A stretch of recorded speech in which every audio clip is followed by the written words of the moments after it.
m'appelle Blanche Lelièvre, je suis conteuse, voilà, c'est mon travail, mon métier. Et je raconte des histoires plutôt traditionnelles. Et là, donc, je suis intervenue à l'école Jacques Prévert pour amener les enfants à eux-mêmes raconter des histoires et puis leur transmettre la richesse des contes. Moi, c'est Sylvain Evenot, je suis enseignant en CE1 dédoublé. Et donc voilà, j'ai ma collègue Floriane Auger-Gouzanette qui a un CE1 aussi et on travaille ensemble sur les projets. On a expérimenté en fait la mise en place de cercles de conteurs, donc avec 2 classes. Donc les cercles de conteurs, c'est un principe où on crée un cercle, on est tous assis en rond et on se raconte des histoires. Donc moi je raconte des histoires, mais aussi les enfants sont amenés à raconter des histoires pour développer vraiment une solidarité entre les enfants.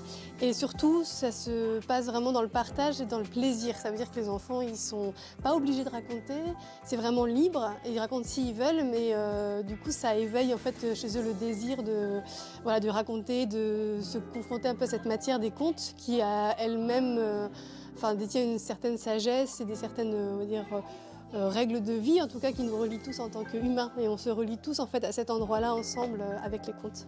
Alors nous, on a participé à un projet EAC, donc éducation artistique et culturelle, qui nous a été proposé par la ville de Vannes. Donc, il s'agissait d'un projet autour de l'oral, qui est un grand axe de travail pour cette année et pour les années futures.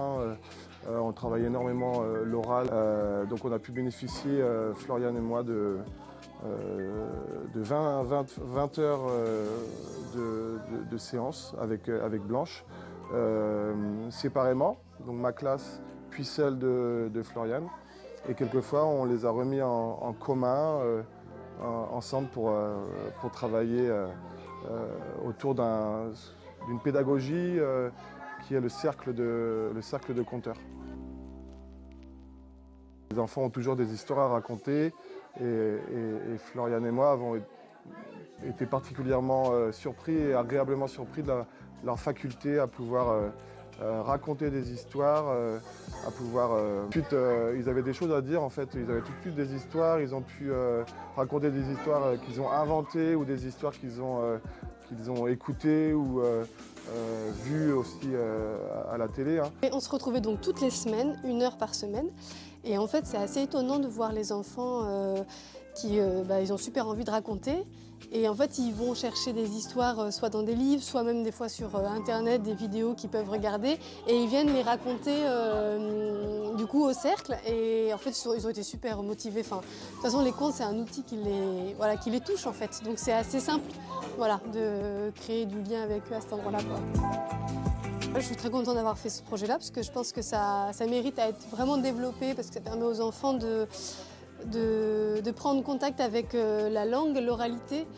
Parce qu'on leur demande souvent très vite de passer à l'écrit, alors que des fois leur structuration de pensée n'est pas tout à fait au clair, alors que de raconter des histoires à l'oral sans avoir d'écrit, sans avoir d'injonction de bien parler ou quoi, ça fait que petit à petit les choses se structurent pour eux et c'est vraiment riche, quoi.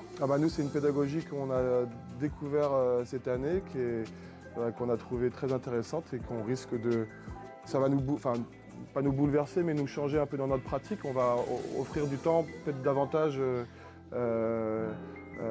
aux enfants pour qu'ils puissent eux-mêmes raconter des histoires et on va travailler sur ce sujet-là tout au long de l'année. On a tendance à leur lire des histoires et là on va avoir aussi maintenant tendance peut-être à les écouter, raconter des histoires et même nous peut-être ne plus lire des histoires tout le temps et leur raconter des histoires qu'on aurait pu lire auparavant, quoi.